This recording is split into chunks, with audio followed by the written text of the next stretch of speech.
Hello students, आज हम संस्कृत व्याकरण में प्रत्यय, जो आप लोग पिछली क्लासेस में भी प्रत्यय पढ़ चुके हैं, तो उन्हीं प्रत्ययों का हम यहाँ रिवीजन कर रहे हैं। तो शुरू करते हैं कि प्रत्यय क्या होते हैं। तो ये तो हम हिंदी में भी पढ़ चुके हैं कि प्रत्यय क्या होते हैं, कि जो शब्द के पीछे लगाए जाते हैं, शब्द के पीछे जिनका प्रयोग किया जाता है उन्हें प्रत्यय कहते हैं। तो संस्कृत में प्रत्यय की परिभाषा है कि धातु प्रतिपादिकस्य व पश्चात यस्य प्रयोगा क्रियते सा प्रत्यय इति कथ्यते। यानी कि किसी भी धातु या किसी भी प्रतिपादिक किसको कहते हैं? शब्द को। किसी भी धातु या किसी भी शब्द के पश्चात यानी पीछे जिसका प्रयोग किया जाता है वह प्रत्यय कहलाता है। अब प्रत्यय के भेद, प्रत्ययों के मुख्य रूप से 3 भेद हैं, यानी कि 3 मुख्य भेद हैं: कृत प्रत्यय, तदित प्रत्यय और स्त्री प्रत्यय।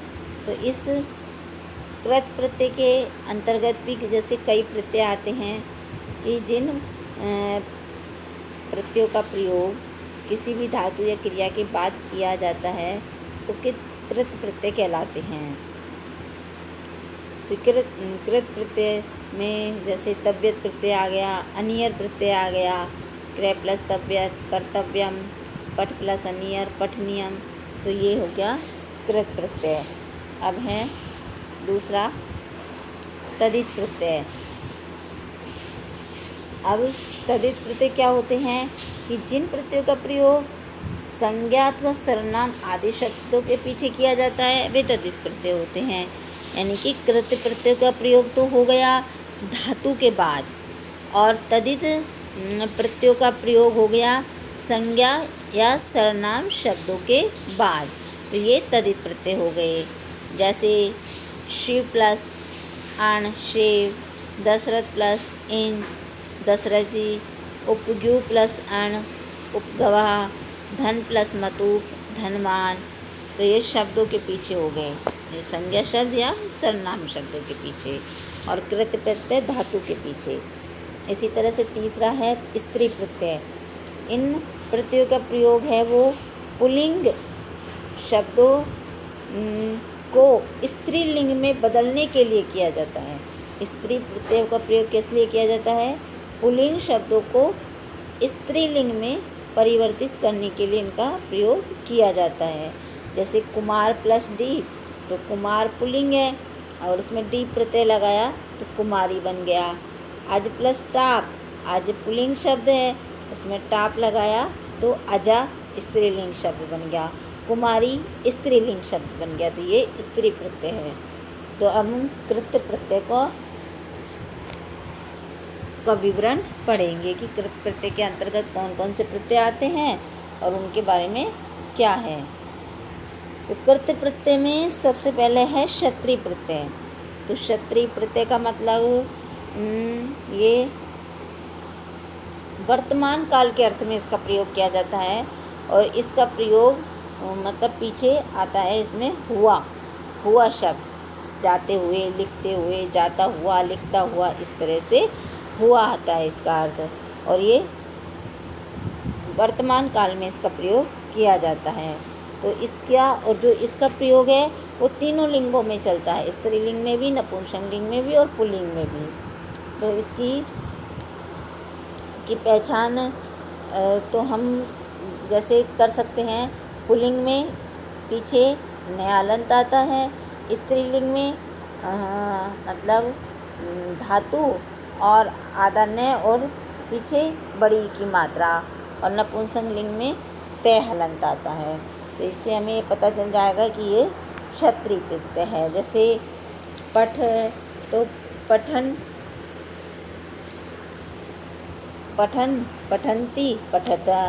इसी तरह से मतलब पीछे न हलंत और स्त्रीलिंग में तय में बड़ी की मात्रा और पुल्लिंग नपुंसकलिंग में तय हलंत।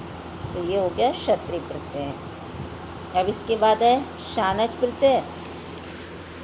तो शानच प्रत्यय का प्रयोग भी वर्तमान काल के में ही किया जाता है, और जैसे इस वर्तमान काल में इसका प्रयोग होता है तो शानच तो जैसे हमें इसे सेव धातु में लगाया सानत, तो शेवमान, शेवमाना, शेवमानम, ये भी तीनों लिंगों में चलता है, पुल्लिंग, स्त्रीलिंग और नपुंसकलिंग। लेकिन ये आत्मनेपदी धातुओं के साथ इसका प्रयोग किया जाता है, परस्मैपदी धातु के साथ नहीं, आत्मनेपदी धातुओं के साथ। जैसे सेव हो गई, पच हो गई, एद हो गई, कृष हो गई, इस तरह की धातुओं के साथ। तो पचमाना, पचमाना, पचमाना, पचमानम, यानी कि पुल्लिंग में विसर्ग, स्त्रीलिंग में आ की मात्रा और नपुंसकलिंग में मा हलंत। अब उसके बाद है तव्यत प्रत्यय। तो इसमें भी पीछे हमें इस तय हलंत का लोप होकर तव्य बचा रहता है हमारे पास में। तो हमें जैसे किसी भी धातु में हमें जोड़ना है पठ प्लस तव्य, तो पठितव्य, पठितव्या, पठितव्यम, इसमें ई की मात्रा लगती है।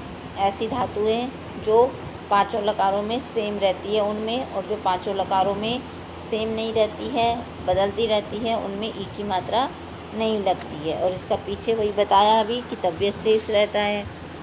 इसी तरह से मतलब चल धातु है तो चलितव्य, चलितव्या, चलितव्यम, तो ये हो गया तव्यत प्रत्यय। अब है अनियर प्रत्यय। तो अनियर प्रत्यय में मतलब जो रे हलंत है उसका लोप हो जाएगा, पीछे अनिय बचेगा, और इसका अर्थ चाहिए अर्थ में किया जाता है। इसी तरह तव्यत प्रत्यय का प्रयोग भी चाहिए अर्थ में किया जाता है, और इसका प्रयोग भी चाहिए अर्थ में किया जाता है। तो जैसे भू प्लस अनियर भवनियम, दृश प्लस अनियर दर्शनियम, और पठ प्लस अनियर पठनियम, तो ये होता है अनियर प्रत्यय। अब आगे है तदित प्रत्यय। तो ये तो थे कृत प्रत्यय के भेद। अब है तदित प्रत्यय। तो तदित प्रत्यय में मतु प्रत्यय आ गया। तो मतु प्रत्यय जो मतु प्रत्यय भी बताया था कि ये संज्ञा और सर्वनाम शब्दों के पीछे लगता है, और इसमें भी पीछे वान शब्द आता है। जैसे ज्ञानवान, पठवान, ज्ञानवान, बुद्धिमान, तो इस तरह से ये शब्दों में लगता है मतु प्रत्यय। अब आगे हैं इन या ठन प्रत्यय। इन या ठन प्रत्यय, तो ये हो गया इन, यानी कि छोटे ई की मात्रा और नए हलंत। जैसे हम दंड शब्द में लगा तो दंडिन, गुण में लगा गुणीन, और इस तरह से ये शब्दों में लगेगा। जैसे गुण शब्द है, दंड भी शब्द है, और क्या आपका हो गया धन भी शब्द है, तो धन में लगा धनीन, बल भी शब्द है, बल में लगा बलीन।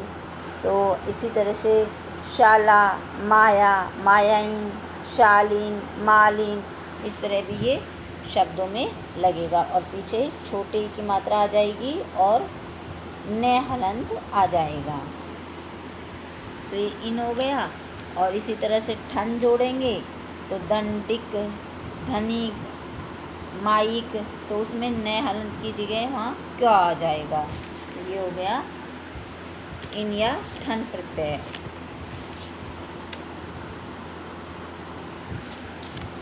अब है तव और तल प्रत्यय।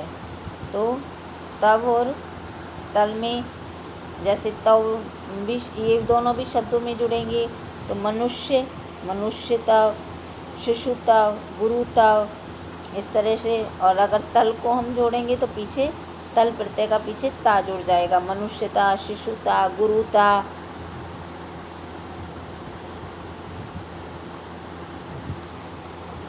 जड़ता, पशुता, दीर्घता, कविता, इस तरह से ये हो गया तल प्रत्यय और तव प्रत्यय। तल प्रत्यय में पीछे ता जुड़ेगा और तव प्रत्यय में और आधा तय और वही जुड़ेगा। अब इसके बाद है स्त्री प्रत्यय। स्त्री प्रत्यय में आ जाएंगे टाप प्रत्यय, टी प्रत्यय। तो टाप प्रत्यय का हो गया कि कोई भी पुल्लिंग शब्द है उसे हमें आ की मात्रा लगा के स्त्रीलिंग शब्द बना देना है, तो वो टाप प्रत्यय के अंतर्गत आ गया। जैसे अज अजा, अश्व अश्वा, मंद मंदा, शूद्र शूद्रा, चटक चटका।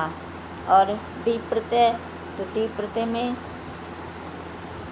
हमें बड़ी की मात्रा लगा के उसे स्त्रीलिंग शब्द बना देना है। तो कामिन कामिनी, दंडिन दंडनी, राजन राज्ञी। इस तरह से ये हो गया डी प्रत्यय। तो ये जो प्रत्यय हैं ये आपके आप पहले भी आप इन सब प्रत्ययों को पढ़ चुके हो 9th क्लास में भी। अब इनका फिर से एक बार रिवीजन हो गया है और आपकी बुक में इनके हर प्रत्यय के इतने मतलब अधिक उदाहरण आप इसमें बुक में दिए हुए हैं कि आप इनको अगर करोगे तो आपकी इनकी ज़्यादा से ज़्यादा प्रैक्टिस भी होएगी। और इन्हीं प्रत्ययों में से कुछ प्रत्यय मैं आपको होमवर्क के रूप में भेज रही हूँ, जिनको आपको बहुत जल्दी से जल्दी करके भेजना है। धन्यवाद।